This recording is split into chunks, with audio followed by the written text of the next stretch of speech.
All done. You are back in regular session. So you're back in regular session, and now on item 6, audience participation. Oh, you need to make that. Apologize, Madam Chair. We need to make a motion regarding the tapes. Oh, And thank you, so- Ms. Wynn-Pearson. Pursuant to AMC 230-035B2, the tapes of this session shall be confidential until all causes of action related to what we've just discussed have been resolved by final judgment or when further claims arising from the matter are otherwise barred. And so I would seek a motion from the body to retain the tapes. Second. Is there any objection to this motion? Seeing and hearing none, this motion passes. We are now to item 6, audience participation. Are there any members of the public here who wish to speak? Seeing and hearing. I'm sorry, Mr. Haberman, I didn't see you come in. Mr. Haberman, would you like to 3 minutes? I'll use left. Okay. Okay. Got my timer. And I gotta get to a meeting downstairs with respect. My name is Eugene Haberman, represent myself, and follow the public process. And the public process done appropriate decision made by the governing body. There's more likely in the public interest. First thing concern is this fast track. I put the notice yesterday on a very significant issue. I don't question your right to go on executive session even on this one, okay? But the fact is, this moves so fast.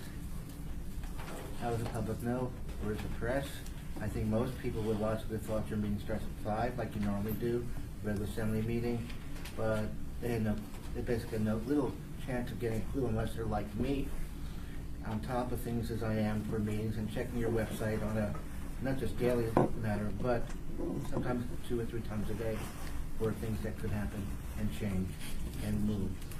So I'm concerned about that, and I also would like to remind you of a history on this particular item. During the time downstairs, there was a so-called town hall meeting.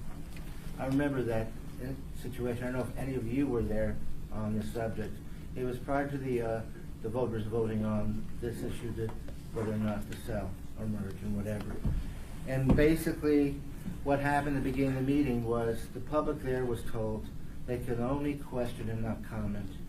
Now, sitting in the chairs up front, and I don't mean the chairs you normally sit in, but stools, was one the mayor, and then I guess representative for the Chugach and representative for Municipal Light and Power. And then I said this question: why don't you have enough faith in your proposal to allow for the public to get this, to be allowed to comment and not restrict them to question, and get this information away in advance so the public can review this matter? We're talking about a town hall meeting, then we're talking about an election, and this is the way it's continued. This process was unfair to the public.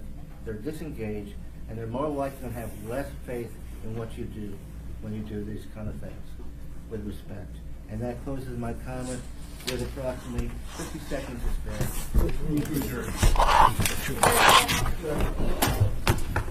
Becky, thanks for the reminders and for the information.